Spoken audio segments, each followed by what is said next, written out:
Yama busuafo nyina kwa aba Ghanaweb TV so ne mesro se obe like page no na wa subscribe umi a subscribe button no so a na bibia de betum bia na wo so anya update ni bi wetimi a share na odo comment agu ase abusua video amuhwei eye Ashanti Regional Coordinating Council ene Abatwa ekoso de Council of State Member Regional Rep no na saa mentimati we si anya senkuma akra busua menim mo hu de ekoso na ene ye the details na kasa na ede bremo na ne yekoba nyina ya Ghanaweb TV ensa aka no ene say abatwa no mutimi tuhi omo hya ase kenkan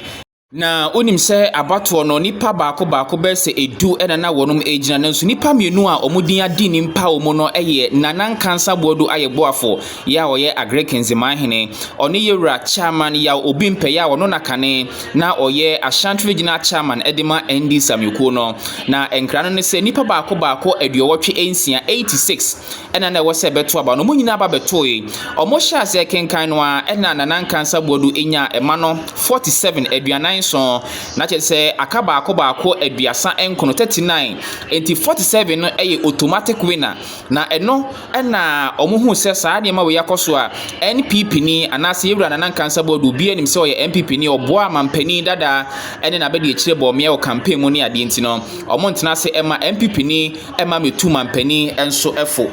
na eno na ye abusuafo ye hu de ye ne babia Machomen fo ifiri a ombowura eye center ho ya barricade esusese barricade no ebowura momoni police fo de si ani ya omokosese ballot box ne ballot papers ya chesa abato no abusua enya de ebenya paper bia ne ahwe mu akenkan se we na di nkunim anase we na edi ntwo na wonim se police fo by election grounds no obia ne ho fa atuo anase kan anagyanpo bia ba ya onkuta etuo bia ne akode bia na Machomen fo no so yehu so bia kuta akode bia ya ode ba ho ne mombasa ni gidigidi ne course a amese police fo nso abosa Machomen fo yi wanted na so ma kire so mo hwe omo se saa basabasa ye course no omo nso ababeye ewo abato no nso asinti abusuafo Ghana Police Service so asiase a wonum eye ensenu mu hwehwemu enti abusuafo mema mekasa enwa kra Ghanaweb TV na yo grounds ye huni ma course ye twa bi edito ahoma so na mamehwe na memmo na afi mu huni ma hodo course bra Council of State Election Ashanti Regional Branch de no basabasa ye course abesi ne ehonum de ye hu de oye winner na ye hu de oye loser enti ye hwe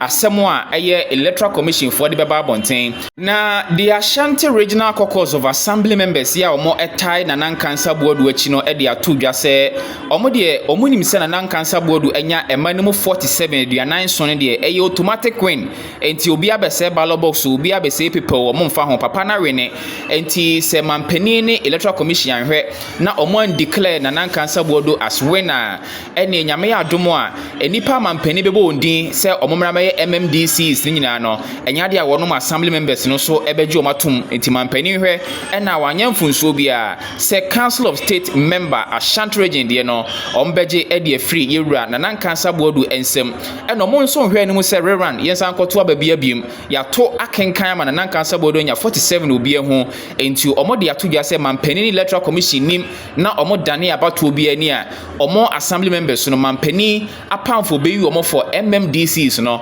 omo so enye mampani de no entum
don't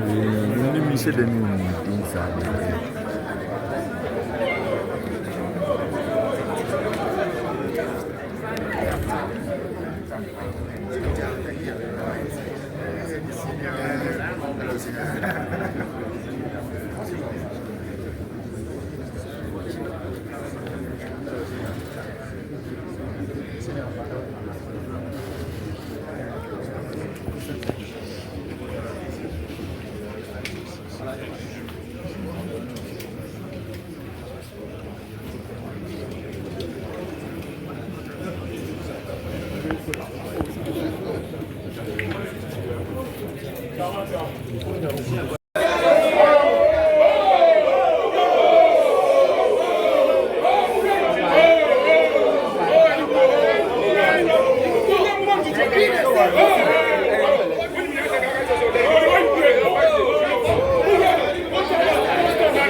All right.